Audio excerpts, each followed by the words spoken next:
Beach பழ கொட்டையிலேருந்து பாதாம் பருப்பு மாதிரி பருப்பு இருக்கிறத யூடியூப்பில் பார்த்துட்டு நானும் 4 கொட்டை எடுத்து வச்சுருந்தேன். ரொம்ப நாளாயிருச்சு அது. கொஞ்சம் காஞ்சும் போச்சு. என் பொண்ணு அதை உடச்சி கொண்டு வரேன்னு எடுத்துகிட்டு போனா. ஆனால் அது வந்து செதறுக்காய் ஆயிடுச்சான்.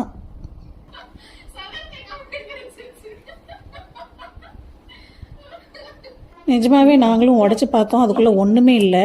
ரொம்ப நாள் ஆனதுனாலேயே என்னவோ தெரியல, சுருங்கி போச்சு. பருப்பெல்லாம் சுருங்கிருச்சா என்னன்னு தெரியல. என் பொண்ணு கூட கதை பேசணும்னா நேரம் போகிறதே தெரியாது. கொஞ்சம் கலகலன்னு இருக்கும் எப்பவுமே. ஒன்றுமே இல்லையா அதில்? இதுதான் சோம்பி போச்சு, காஞ்சு போய். சரி, வாய் கெட்டது கை கெட்டாம போச்சு. அட புத்திசாலி. தப்பா சொல்லாத. கை கெட்டினது வாய் கெட்டலன்னு சொல்லணும். அதான் நான் ஸ்டார்டிங்ல சொன்னேன். நீ என்ன சொன்ன? வாய் கெட்டினது கை கெட்டாம போச்சு. நான் செகண்ட் சொன்னேன். ஃபர்ஸ்ட் அது சொன்னேன். ரொம்ப புத்திசாலிட்டி நீ. ஏமா பாராட்டுறீங்க? ஒன்றும் இல்லை, 4 கொட்டையுமே இந்த மாதிரி ஆயிடுச்சு. ஒன்றுமே இல்லை அதுக்குள்ள. இதுவா?